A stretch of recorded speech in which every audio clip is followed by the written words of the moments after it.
Assalamualaikum warahmatullahi wabarakatuh. Perkenalkan, saya Firna Resia Zara. Saya akan memaparkan bab 3 Pancasila sebagai ideologi dan dasar negara.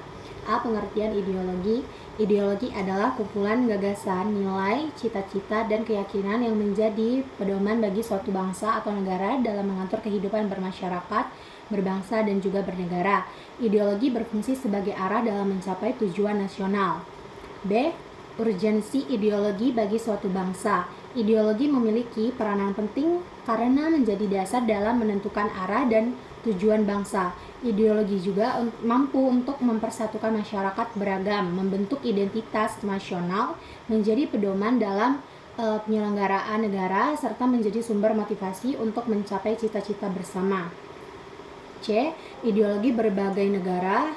Yang pertama, liberalisme. Liberalisme merupakan paham yang menekankan kebebasan individu dalam berpikir, berpendapat, serta beragama, dan berusaha negara hanya berperan terbatas dalam kehidupan masyarakat. 2. Radikalisme.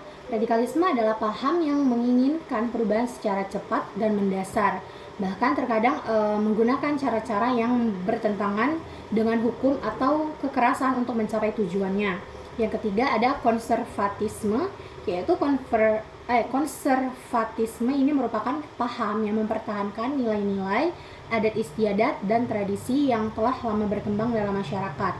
Perubahan diterima secara bertahap dan hati-hati. Yang keempat ada kapitalisme. Kapitalisme ini adalah sistem yang memberikan kebebasan kepada individu atau swasta untuk memiliki dan mengelola alat produksi. Perekonomian lebih banyak diatur oleh mekanisme pasar dan persaingan. Yang kelima ada sosialisme. Sosialisme itu merupakan paham yang mengutamakan kepentingan bersama, pemerataan, kesejahteraan, dan peran negara dalam mengatur perekonomian agar tidak terjadi kesenjangan sosial.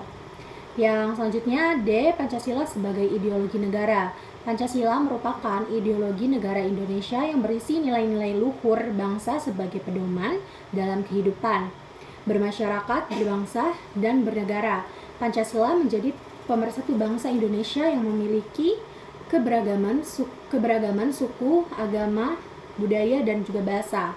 Selanjutnya E. Pancasila sebagai dasar negara. Sebagai dasar negara, Pancasila menjadi sumber dari segala sumber hukum di Indonesia.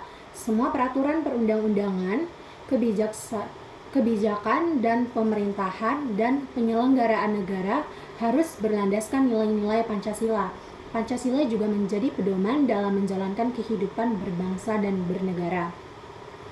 F. Pancasila sebagai ideologi terbuka. Pancasila disebut sebagai ideologi terbuka karena mampu menyesuaikan diri dengan perkembangan zaman tanpa mengubah nilai-nilai dasarnya.